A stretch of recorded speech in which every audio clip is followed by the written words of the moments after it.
My family begged me not to cause a scene. They didn't want the truth getting out, because if it did, they'd have to explain why I was left homeless after Grandma died, why the will disappeared, why my aunt suddenly inherited everything, and why my name was wiped clean off the deed. So yeah, I caused a scene. On Facebook Live. During Sunday dinner. With the whole town watching. My name's Ava, and until a year ago, I thought family loyalty meant something. I was the one who drove Grandma June to her appointments, fixed the leaky sink, cooked her low-sodium meals when no one else bothered. She wasn't just my grandma. She was the woman who practically raised me after Mom ghosted out of my life. And that little blue house on Maple Drive? That was home. Always had been. So when Grandma passed, I thought grief would be the hardest part. I had no idea the real nightmare would come after. Not from strangers, but from my own flesh and blood. My Aunt Karen, queen of church bake sales and backhanded compliments, somehow found a new will. One where I didn't exist. One where she and her husband Tom got everything. And suddenly, the house I lived in was no longer mine. I was told to stay quiet. That airing family drama was trashy. Well, let's just say I stopped caring about being polite. Saying it took a turn would be an understatement. Even I couldn't believe how it all played out in the end. If you're curious, stay with me. And if it hits home, feel free to share it. Some things aren't meant to be carried alone. Grandma June's wake was quiet. Too quiet. The kind of quiet where everyone's lips are pressed just a little too tight and eyes dart when certain people enter the room. I wore the dress she always said made me look like a lady, even though it pinched at the waist. I remember brushing past the buffet table and catching Aunt Karen whispering in the garage with her husband Tom, both dressed in black like they were auditioning for sainthood. I caught a fragment of their conversation, as long as it's filed first, but they saw me looking and shifted into fake sympathy mode. Ava, sweetie, you holding up okay? Karen asked, all warm smiles and dead eyes. I'm managing, I replied, just wondering when we'll be going through Grandma's papers. Her will, the house, all of that. Karen blinked. Oh, honey, there was no will. June didn't believe in all that legal stuff. She told us she wanted things simple. That didn't sit right. Because 2 years ago, I drove Grandma to a notary office. I sat beside her while she signed a will. I watched her add my name to the deed. We even joked about how Tom would choke on his polyester tie, if he ever found out. Are you sure?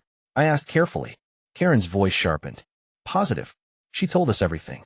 And she was very clear she wanted the house to stay in the family, with us. You were more like a guest these last few years, Ava. You've got your whole life ahead of you.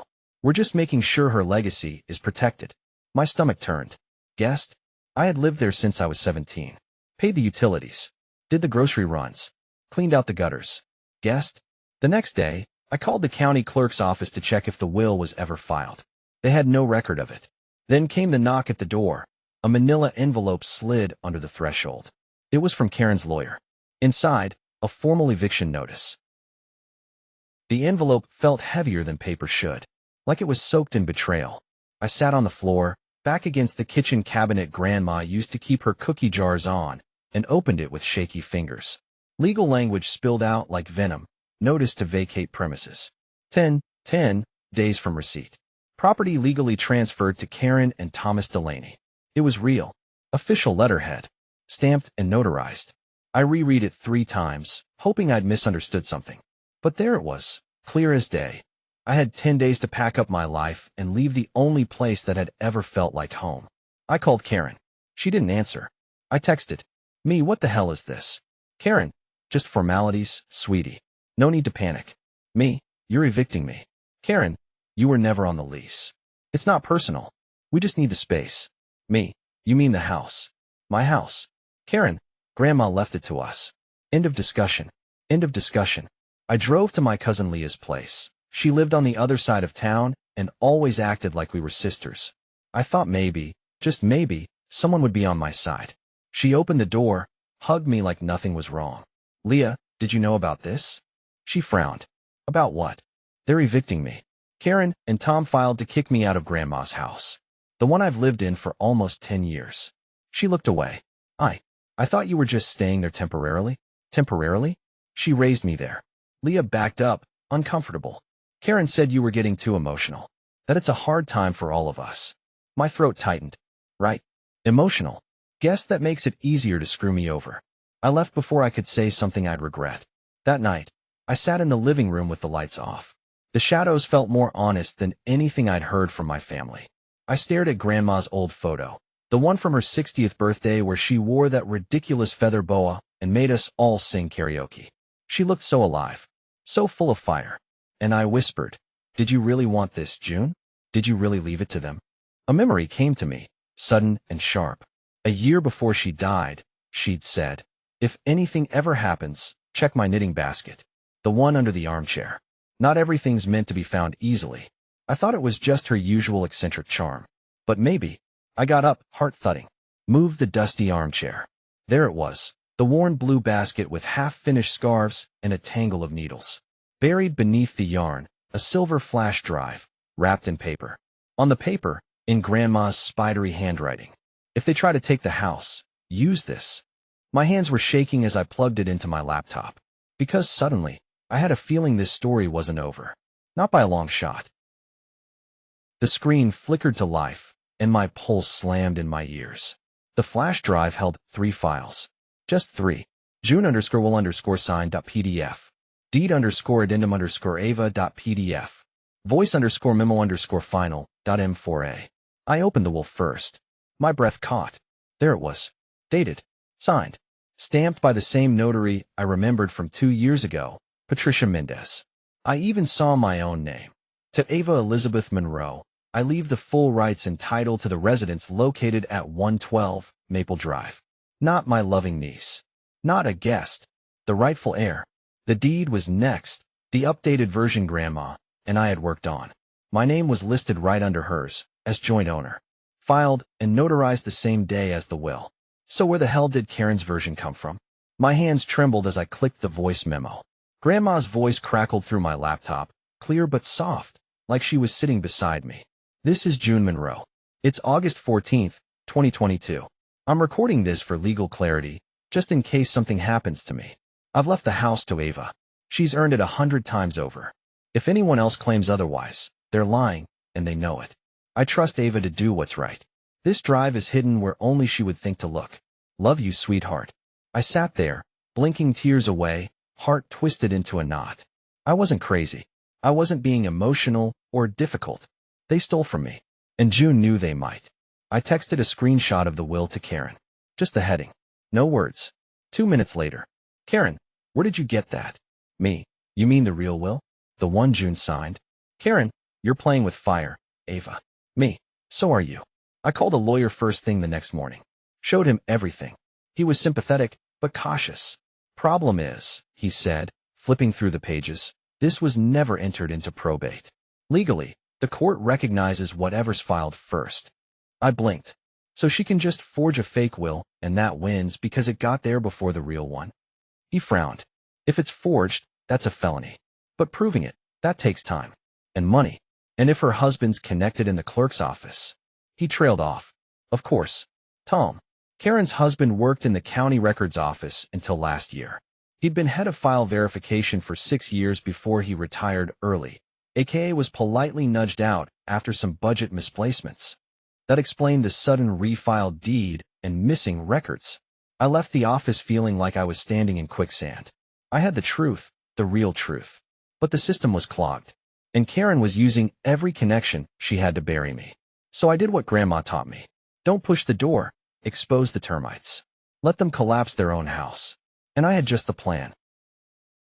I wish I could say the lawyer marched straight into court and blew the whole thing open like a courtroom drama.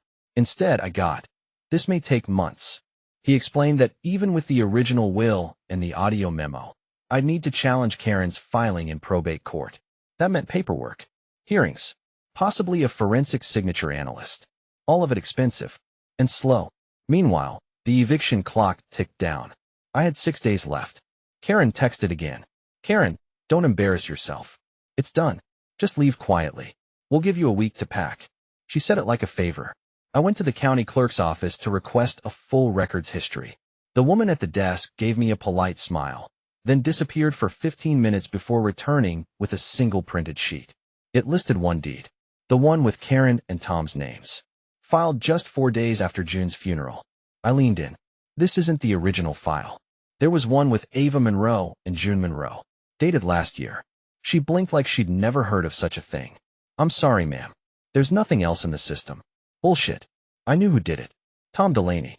He'd worked right here. Had access. Knew the system. Probably had drinks with the new guy who took over. If anyone could make a record disappear or slip in a forgery before an audit, it was him. Back at the house, I dug through Grandma's old mail. Buried in a pile of outdated grocery coupons was the original property tax bill, addressed to both our names. The same house, same date, my name included. Paper trail, meat gasoline. But paper alone wouldn't cut it. I needed something bigger. Something that could shake the foundation they'd built their lies on. I stared at my laptop. The files. The memo. The will. The receipts. I had everything. But in a courtroom, that meant months of battling lawyers, red tape, and people who golfed together on weekends. I didn't have that kind of time. But I did have something else. An internet connection. A Facebook account. And a very public dinner coming up. I'd heard through the grapevine, mostly through my cousin Leah's carefully curated just checking in text, that Karen was hosting a big family unity dinner. The kind where everyone wore beige and pretended nothing was wrong. Apparently, a few neighbors and even Pastor Jim were invited. Karen wanted to heal old wounds and honor June's memory. Translation, clean up the optics. I told Leah I'd be there. No drama. Just smiles. She replied with a relieved thumbs-up emoji. They had no idea I was done playing nice. I ordered a discreet mini tripod and set it to ship overnight. Charged up my old iPhone with unlimited data. Set up a test stream. If they wanted a stage, I'd give them one. Karen's Unity dinner was set for Sunday at 6 p.m. Pot roast, mashed potatoes, and enough passive-aggressive tension to season a whole city block. She even sent out little Eve eats, like we were one big happy family and not a pack of vultures circling the same rotting prize. I showed up right on time, wearing a navy dress Grandma once complimented me on, the one she said made me look like someone nobody could walk over. It felt appropriate. Karen greeted me at the door with exaggerated cheer. Ava, I'm so glad you came, sweetheart. See, no hard feelings. Of course not, I said, forcing a smile. Family's everything, right? Behind her, the dining room table was set like a Hallmark ad. Candles, gold-trimmed plates, name cards. She'd even printed a photo of Grandma June and set it in the center like a trophy.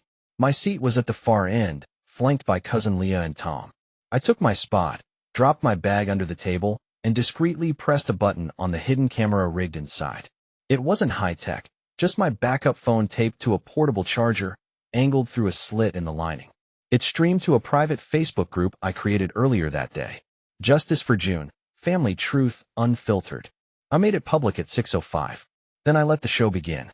Dinner started innocently enough. Small talk, awkward chuckles, forced memories. Tom made a toast to healing and new beginnings. I raised my glass and smiled. But I kept the conversation drifting, slowly, deliberately, toward Grandma's will.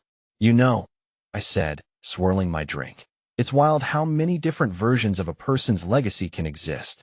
One day you think you're part of it. The next, poof. Karen stiffened slightly. Let's not dig up old wounds tonight, Ava. Oh, I'm not digging, I said, voice light. Just reflecting. Tom cleared his throat. It was all settled. You've made your concerns known. I turned to him. Did you help file the deed, Tom? Just curious. Seems like it happened real fast after the funeral. He smirked. I used to work in records. I know how to expedite things.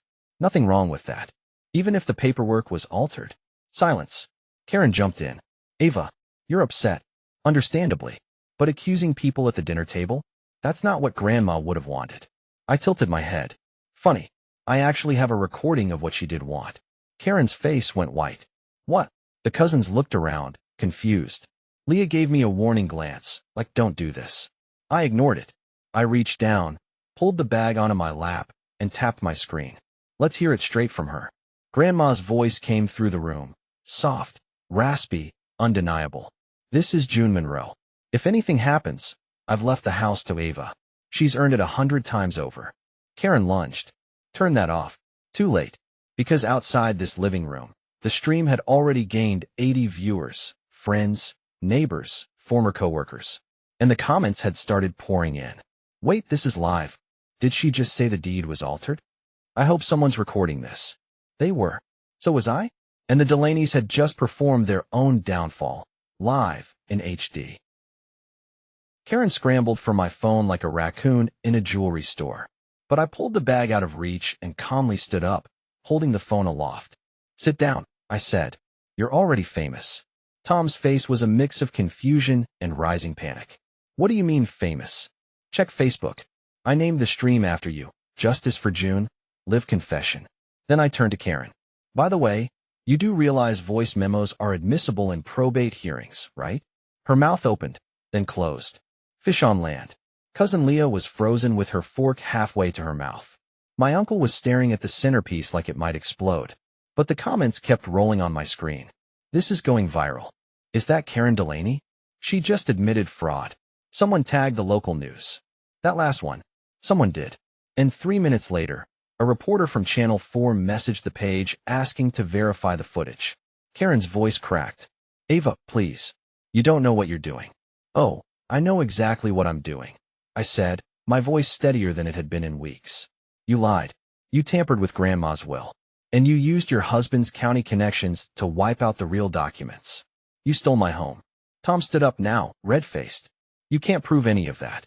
Buddy, you literally said on camera you expedited the filing. Want to explain how that new deed showed up 4 days after the funeral with a forged signature? Karen looked like she might faint. She grabbed the bottle of Chardonnay and poured herself a full glass, hands trembling. Someone knocked at the front door. Everyone flinched. Tom shuffled over and peeked out the window. Then he turned ghost white. Is that? Karen started. Channel 4 News, I finished. I may have sent them the link. They were very interested. Karen tried one last time. Ava, please, this is family. We can talk. Work something out. Family doesn't steal from you and expect you to stay quiet. I turned to the camera. For anyone watching, this is what happens when people think no one's looking. When they think loyalty means silence. My grandma trusted me, and I trusted them, but they thought they could erase me. I paused, looked straight into the lens. And now they get to find out what accountability tastes like. Spoiler, it's not mashed potatoes. I ended the stream. The room was silent, except for the clink of Karen setting down her wine glass. No one touched dessert. That night, the video hit 40,000 views. By morning, it had doubled. Screenshots were everywhere. Threads were dissecting the memo, the signatures, the timeline. Former co-workers of Tom chimed in anonymously with, yeah, this tracks, and always thought something was off with that guy. And then came the call that changed everything. Miss Monroe, this is the Office of County Records. We need to speak with you immediately about some inconsistencies in the Delaney property filings. The voicemail from the county clerk's office was polite, but clipped. The kind of tone that says we're trying very hard not to admit we screwed up. I called them back within 5 minutes. A woman named Rachel picked up. She sounded rattled. Miss Monroe, she said, we've seen the video. And the property records you mentioned. There are, irregularities. Forgery, I asked. She paused. We're not allowed to use that term until the investigation's complete. But let's just say, someone made changes they weren't authorized to make, and left a very convenient paper trail. Turns out, Tom's expedited filing had gone through an old login, his own, the one that should have been deactivated when he retired, but wasn't. He'd accessed the system 2 days after Grandma's funeral, uploaded a new version of the deed with a clearly different signature from June's original, and had it pushed through by his buddy in records, a guy named Rick who was now on extended leave. Rachel asked if I could provide the flash drive, the original PDFs, and Grandma's voice memo. I said I'd deliver it that afternoon. And just like that, the house was placed under probate freeze, a legal hold that stopped Karen and Tom from doing anything with the property until the matter was resolved. I wasn't evicted. Not anymore. The news spread like wildfire. Local gossip pages picked it up. Delaney deed drama was the headline in the online edition of the Maple Gazette. The Channel 4 reporter ran a full segment, with clips from my Facebook Live, Grandma's audio, and my short closing monologue. People I hadn't seen since high school messaged me. This is insane. I always knew Karen was shady. Can I share your story?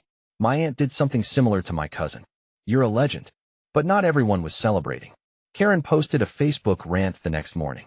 A full wall of text, The kind where you can feel the mascara smudges in every sentence.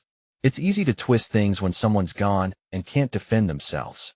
Ava always had a flair for drama. June just wanted peace.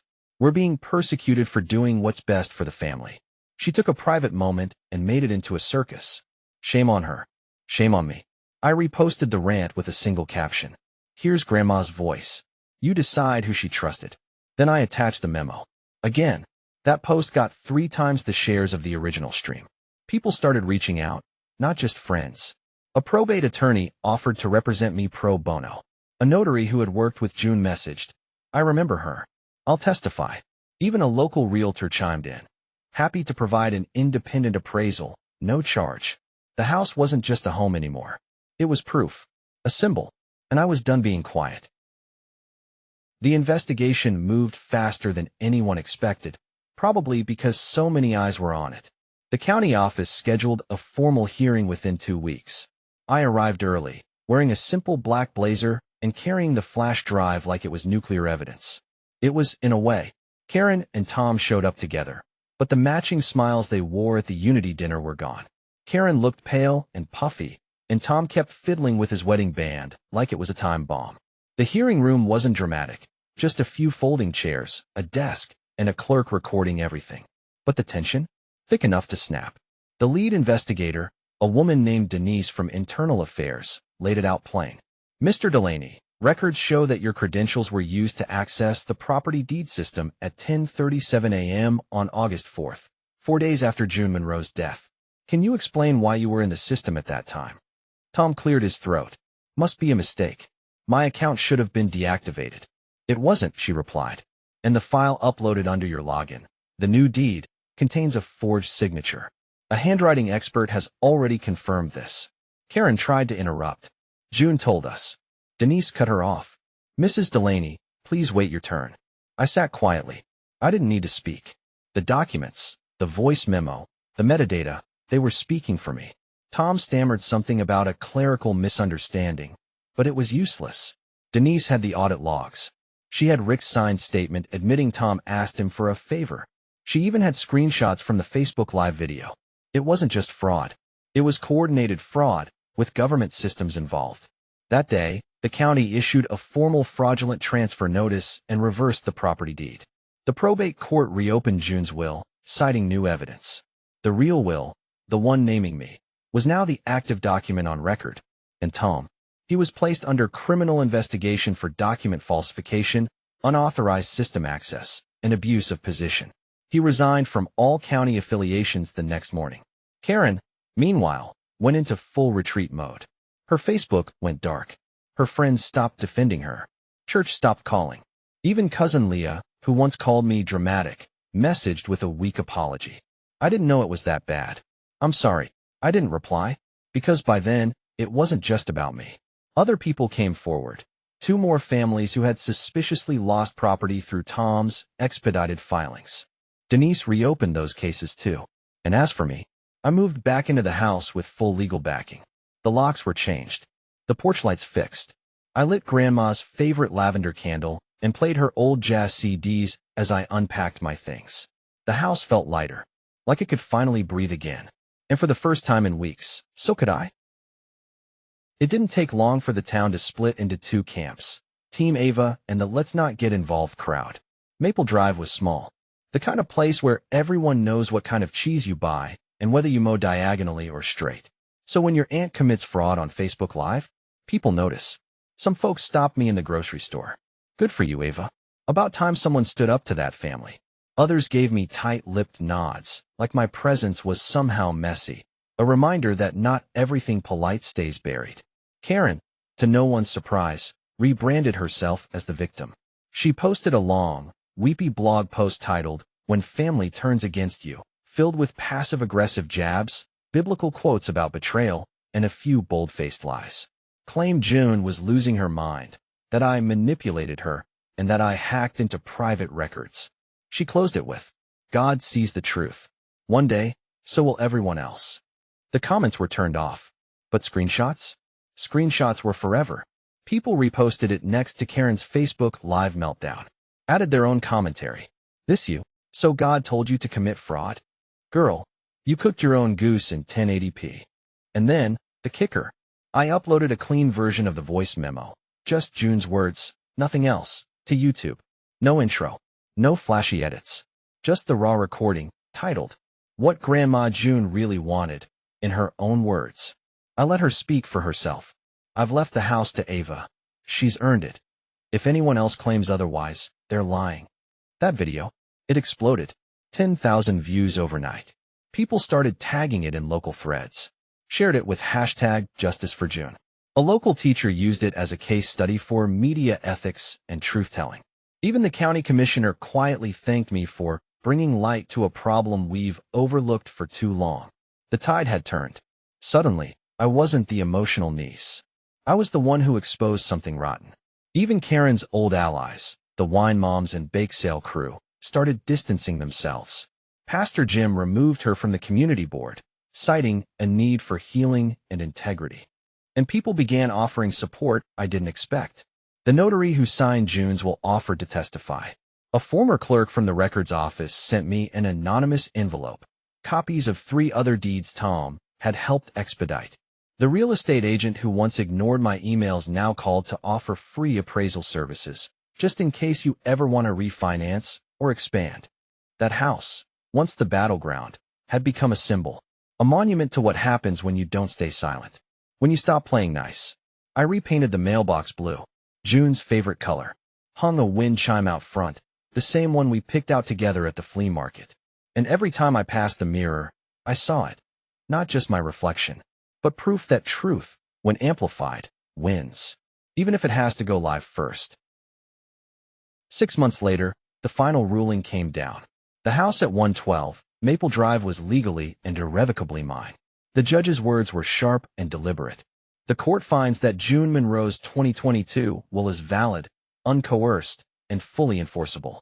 All subsequent claims by the Delaney family are dismissed with prejudice. Karen didn't show up for the hearing. Tom did, with a new lawyer and a gray suit 2 sizes too big. He didn't say a word the entire time. He didn't have to, because 2 days later, the local paper published the headline. Former clerk indicted for property fraud, tied to multiple cases. 3 families came forward after mine, all with the same pattern. Someone dies, the deed shifts, Tom's old login appears in the audit trail like a ghost. He took a plea deal, reduced jail time in exchange for full cooperation, and a permanent ban from any public sector job. His name was stripped from every county record he ever touched. Karen? She fled the spotlight, deleted her socials. Word is she's living in her sister's basement in another town, trying to start over as a spiritual life coach. You can't make this stuff up. As for me, I spent the summer repainting the living room, polishing June's old hardwood floors, and planting marigolds along the walkway. The same flowers she loved, but never had time to replant. And on the front porch, right under the chime we bought together, I hung a small wooden sign. No secrets. No shame. No silence. Neighbors still pass by slow, sometimes stopping to ask questions. Some just nod. But the house is quiet now. Peaceful. Mine. Every light fixture, every creaky step, every photo of June still hanging on the fridge, it's all mine. People said not to air family drama, that it was ugly, that it would only make things worse. They were wrong. Sunlight doesn't make things worse. It just shows what's already there. And if that light burns down the liars along the way, well, they shouldn't have built their kingdom on a stolen deed.